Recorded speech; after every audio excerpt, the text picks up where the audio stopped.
अस्सलाम वालेकुम दोस्तों, सऊदी अरब की फटाफट ताज़ा और बड़ी खबरों में आपका स्वागत है। मैं हूं साकिब मिर्ज़ा और आप देख रहे हैं gulf life Hindi.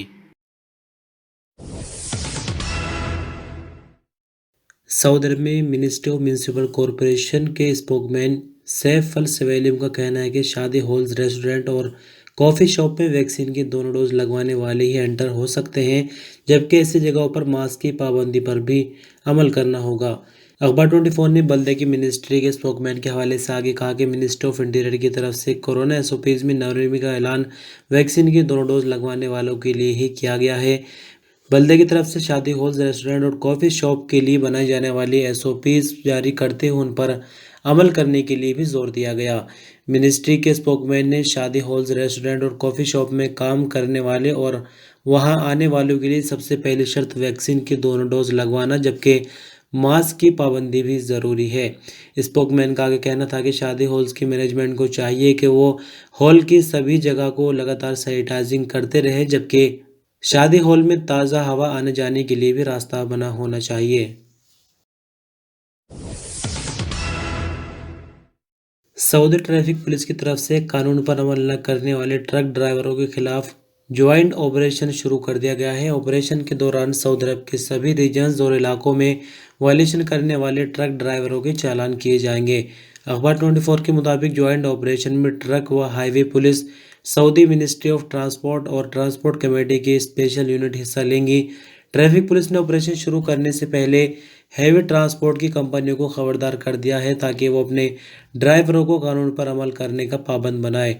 Traffic police के ट्विटर अकाउंट पर भी इस हवाले से नोटिस जारी किया गया है, जिनमें वायलेशन करने वाले ट्रक ड्राइवरों को चेतावनी देते हुए कहा गया है कि वो बनाए गए कानून पर अमल करें। आपकी जानकारी के लिए बता दें कि सऊदी अरब में हैवी ट्रांसपोर्ट, खासकर लोडिंग ट्रक के लिए कानून मौजूद है, जिनके तहत शहरों में एंट्री के लिए टाइम की पाबंदी होती है। इसके अलावा कुछ इलाके ऐसे हैं जहां पर लोडिंग ट्रक ले जा ही नहीं जा सकते। लोडिंग ट्रक और हैवी गाड़ियां भीड़ के वक्त में शहरों की कुछ आबादी में दाखिल नहीं हो सकते। इसके अलावा ट्रकों पर सामान लादने के हवाले से भी कानून मौजूद है, जिन पर अमल करना बहुत ज़रूरी है।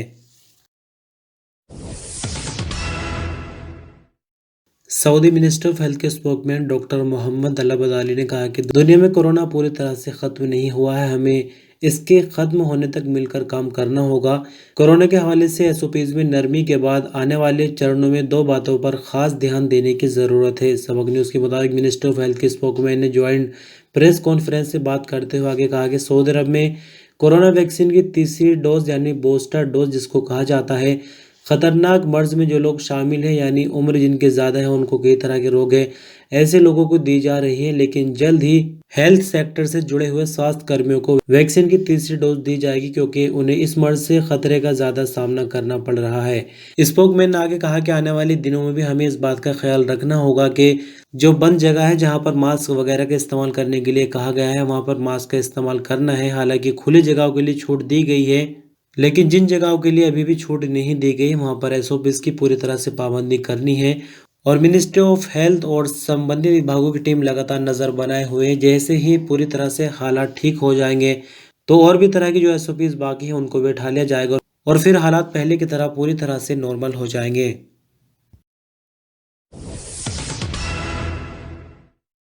जद्दा में फार्मूला वन रेस का आगाज 3 दिसंबर से किया जा रहा है, जो कि 5 दिसंबर को खत्म होगा। रेस में 10 इंटरनेशनल टीमें और फार्मूला वन रेस के 20 ड्राइवर हिस्सा ले रहे हैं।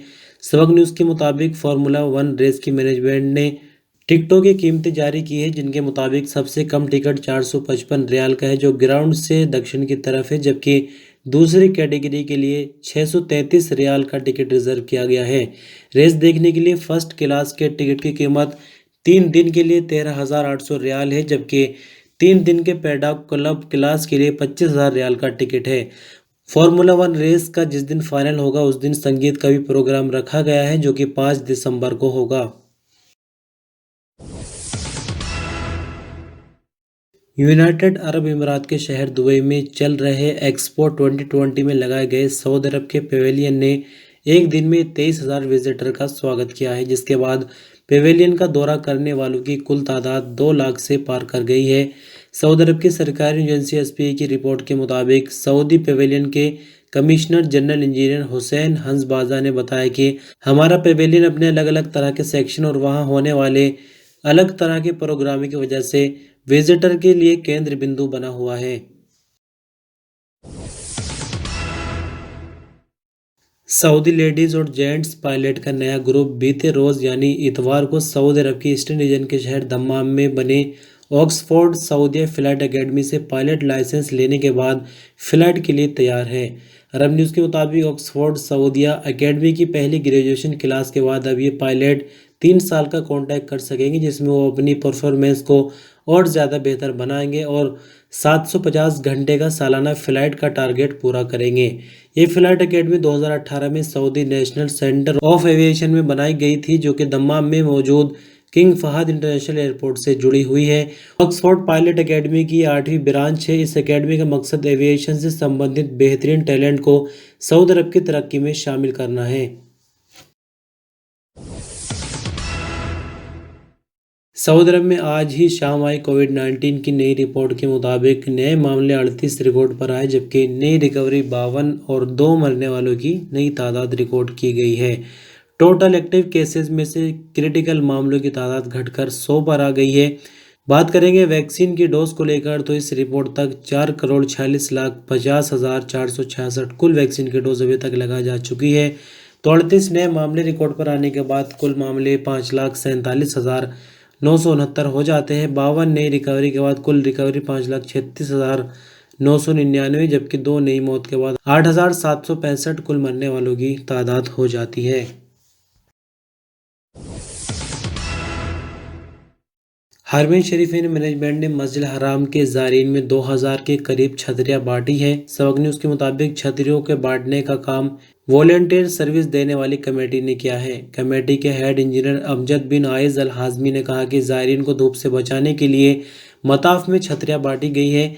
उन्होंने कहा कि वॉलंटियर टीम ने छतरियों को बांटते वक्त सभी तरह के SOPs पर अमल किया है। ये काम हरमैन शरीफीन मैनेजमेंट के हेड शेख डॉक्टर अब्दुल रहमान सुदेस की जिम्मेदारी में कुछ वक्त के बाद होता है। आपकी जानकारी के लिए बता दें कि मैनेजमेंट अक्सर और ज़्यादातर हरम ज़ायरीन में छतरियों को फ्री में बांटती है। ये काम ज़ायरीन को धूप और बारिश से बचाने के लिए किया जाता है। सऊदी अरब पर हूथियों की तरफ से लगातार हमले होते रहते हैं, लेकिन जवाबी कार्रवाई की खबर कभी कभी आती है। इस खबर में भी आपको बताएंगे कि यमन की हुकूमत के साथ खड़े रहने वाले अरब ज्वाइंट फोर्स ने मारब में हवाई हमलों में कम से कम 165 हूथियों को मौत के घाट उतार दिया है। अरब न्यूज़ के मुताबिक अरब ज्वाइंट फोर्स का कहना है कि बीते 24 घंटों के दौरान अल आबदिया डिस्ट्रिक्ट में 10 फौजी गाड़ियां तबाह की गई और 165 से ज़्यादा मौतें हुई है। इन हमलों के बाद बीते एक हफ्ते के दौरान अरब ज्वाइंट फोर्स के हमलों से यमन के अंदर मरने वाले हूथियों की तादाद तकरीबन 1000 के आसपास हो गई है। इंटरनेशनल गोल्ड मार्केट में सोने की कीमतों में तेजी का असर सऊदी अरब पर भी पड़ा है। आज न्यूज़ के मुताबिक सोमवार को 24 कैरेट 1 ग्राम सोने की कीमत 213 रियाल और 16 हलाला रिकॉर्ड की गई, जबकि सऊदी अरब में सबसे ज़्यादा इस्तेमाल 21 कैरेट सोना ही होता है। 21 कैरेट 1 ग्राम सोने की कीमत 186 रियाल और 51 हलाला रही। 18 कैरेट 1 ग्राम सोना 159 रियाल और 87 हलाला में बेचा गया, जबकि 24 कैरेट 1 ग्राम सोना 124 रियाल और 34 हलाला में उपलब्ध रहा। सऊदी अरब में एक औंस सोने की कीमत 6,633 रियाल और 75 हलाला रही। सोमवार को इंटरनेशनल गोल्ड मार्केट में सोने की कीमत 1,768.38 डॉलर प्रति औंस रिकॉर्ड की गई। आपकी जानकारी के लिए बता दें कि जुमे को सऊदी अरब में 24 कैरेट 1 ग्राम सोने की कीमत 216 रियाल और 87 हलाला थी, जो कि शनिवार और इतवार को कम होकर 213 रियाल पर आ गई थी, जिसमें सोमवार को फिर से बढ़ोतरी होना शुरू हो गई है। बहुत शुक्रिया वीडियो पर अंत तक बने रहने के लिए। अपना ख्याल रखिएगा। अल्लाह हाफिज़।